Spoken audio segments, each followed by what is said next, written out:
Assalamualaikum warahmatullahi wabarakatuh.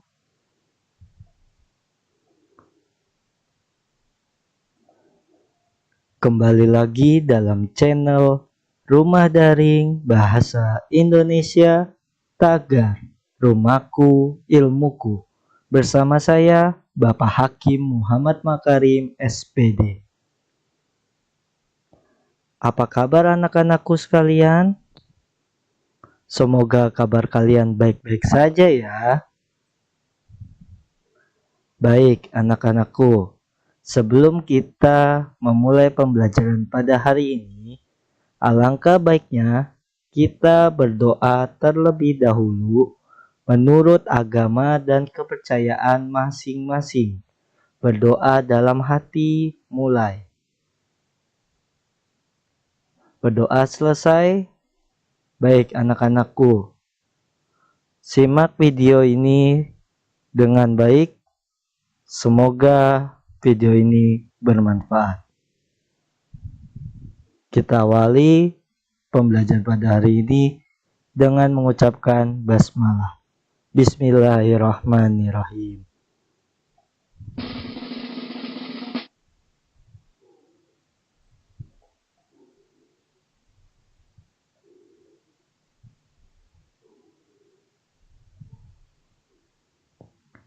Pada pembelajaran hari ini, kita akan mempelajari submateri pertemuan kedua, bab 4, puisi.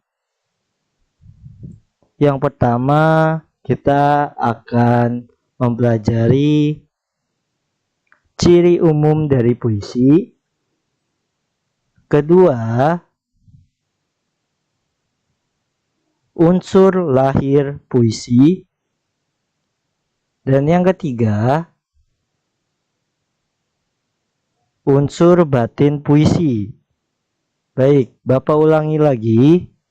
Pada pembelajaran hari ini, pertemuan yang kedua, bab keempat tentang puisi. Submaterinya yaitu yang pertama, ciri umum puisi.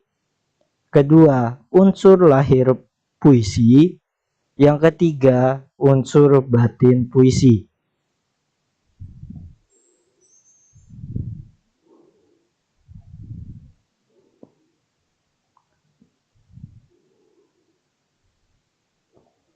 Baik, anak-anakku, untuk submateri yang pertama, Bapak akan menjelaskan tentang ciri umum dari puisi. Ciri umum dari puisi yang pertama itu penulisan puisi dituangkan dalam bentuk bait yang terdiri atas baris-baris, bukan bentuk paragraf.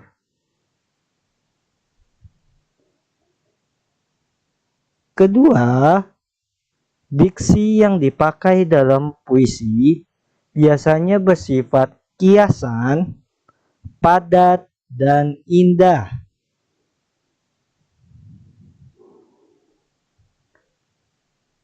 Ketiga, penggunaan majas sangat dominan dalam bahasa puisi.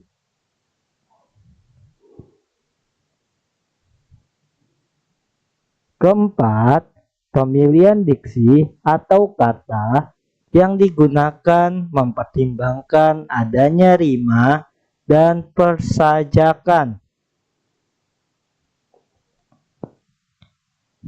Dan yang kelima, dalam puisi, setting, alur, dan tokoh tidak begitu ditonjolkan dalam pengungkapan. Jadi, ciri umum puisi ada 5.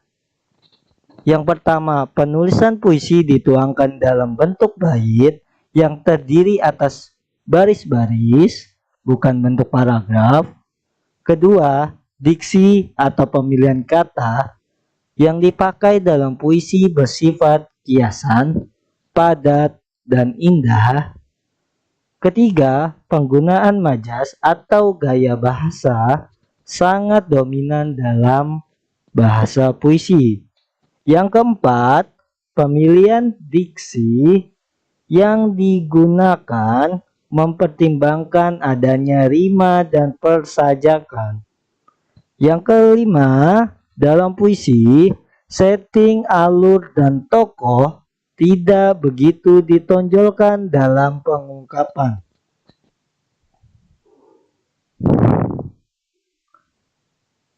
Baik, untuk submateri yang kedua, Bapak akan menjelaskan unsur lahirnya puisi. Unsur lahir puisi. Yang pertama, diksi, pemilihan kata. Pemilihan kata yang tepat dapat memperkuat serta memperjelas daya bayang pikiran manusia. Pemilihan kata harus mempertimbangkan makna, komposisi bunyi dan dalam rima, kedudukan kata di tengah konteks dengan kata lain, serta kedudukan kata dalam keseluruhan puisi yang diciptakan. Kedua, pengimajian. Pengimajian berkaitan dengan mengungkapkan pengalaman sensorik, penglihatan, pendengaran, dan perasaan dalam puisi melalui diksi dan kata konkret. Maka dari itu, pengimajian dibedakan menjadi tiga, yaitu imaji auditif atau imaji suara, imaji visual atau imaji gambar, dan imaji cita rasa. Ketiga, kata konkret.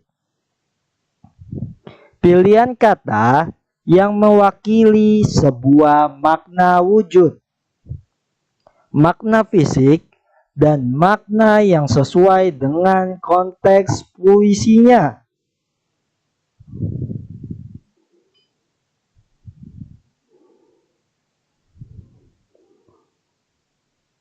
Yang keempat, bahasa figuratif.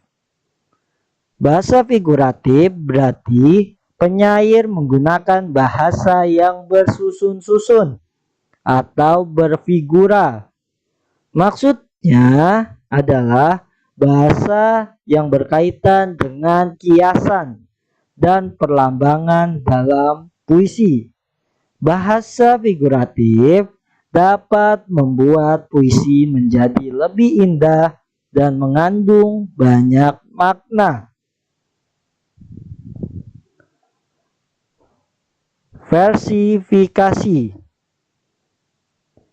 Versifikasi berkaitan dengan rima, ritme, dan metrum. Rima adalah pengulangan bunyi untuk membentuk musikalisasi.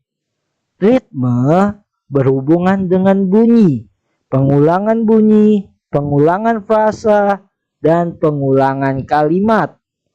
Sedangkan metrum merupakan ukuran irama yang ditentukan oleh jumlah dan panjang tekanan suku kata. Hanya saja metrum dalam puisi sulit ditentukan.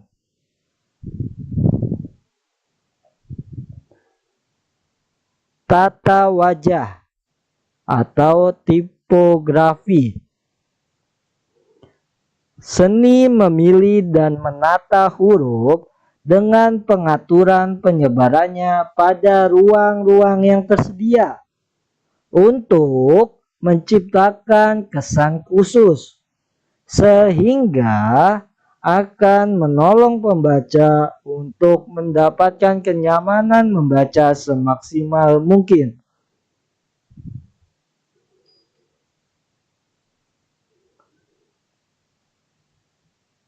Submateri yang ketiga, yaitu unsur batin puisi.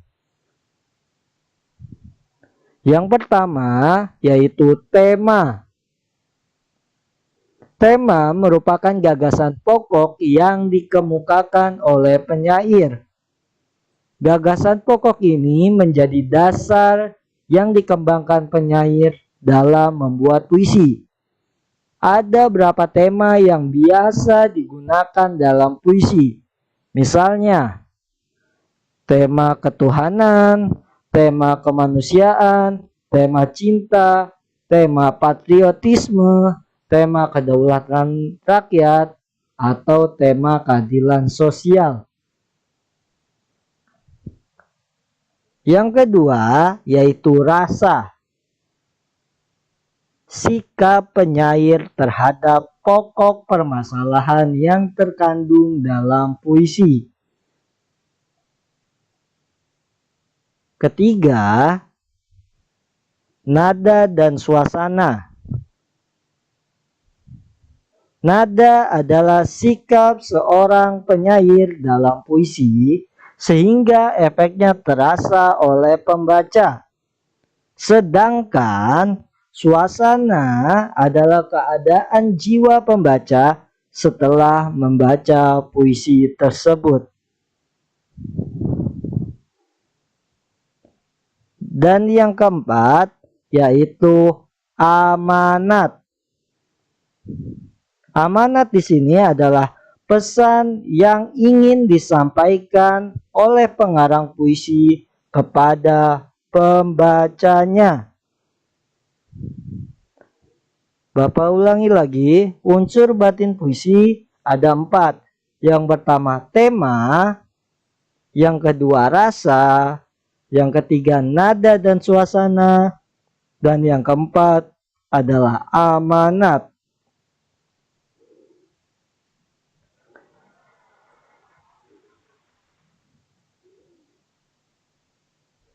Baik anak-anakku, itu saja pembelajaran pada hari ini. Terima kasih sudah menyimak pembelajaran ini dengan baik. Billahi taufiq wal hidayah. Wassalamualaikum warahmatullahi wabarakatuh.